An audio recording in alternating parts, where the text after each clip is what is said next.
Okay, let's learn in this video how to change the base of the logarithms. Imagine that you're trying to find the logarithm of 58 to the base 2 using in the calculator.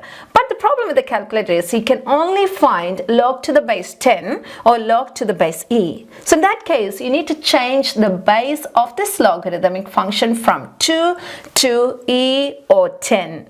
Yes, in this video we're going to see how we can change the base of the logarithms that way. Okay, we'll start with the basic definition of the logarithmic function. Imagine that y equals log x to the base a.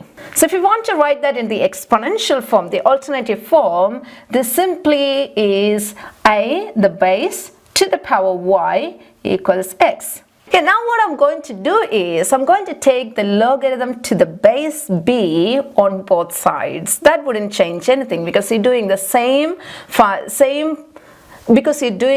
thing on both sides. So it's a log a to the power x to the base b equals, oh, it's not a to the power x, it's a to the power y to the base b equals log x to the base b. Okay, now we know that using the power rule, this can be written as y log a to the base b equals log x to the base b.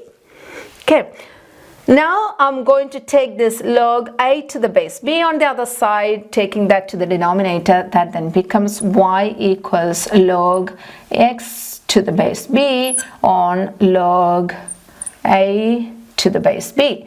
So, and you know that y is nothing but log x to the base a. So it's a log x to the base a can then be written as log x to the base b divided by log x log a to the base b.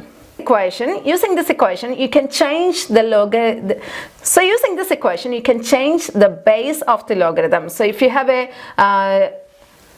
logarithmic function to the base e, that can be converted to the logarithm of base b using this equation. Okay, so in this case what I'm going to do is I'm going to change this to log of base 10. Using this equation, this becomes log 58 to the base 10, so it's a x to this new base, divided by log the base of the other function, which is 2 in here, to the base 10.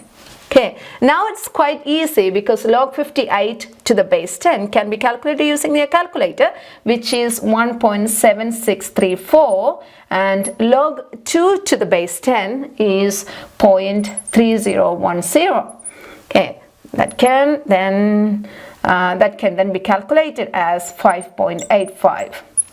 Okay, so what you have done is you've applied the rule of changing the base to this logarithmic function, and you change that to log of base 10. So if you want to change that to log of base e or natural logarithm, that also is same. Okay, so the only difference there is 10 will be changed to the Euler's number e. Or if you want, in some cases, if you want to change that to 3 log to the base 3 or any base, you can use this equation to find that. Okay, now let's deal with a very special case where you want to change the new base to this x. Okay, so for example, you want to change this function's base to 58.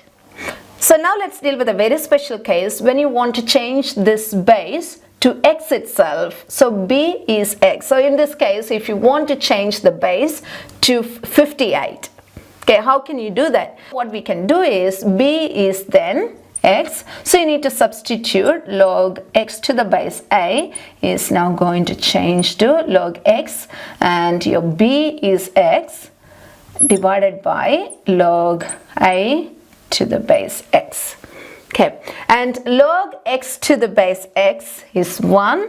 So one of the logarithmic rule which we have learned in the previous case, and log a to the base x. So this is simply log x to the base a is 1 on log a to the base x. So this is one of the special case when you want to change the base to x itself. Okay, I hope this makes sense, and there are many occasions you will be using this change of base functionality in many problems when you're dealing with the logarithmic functions.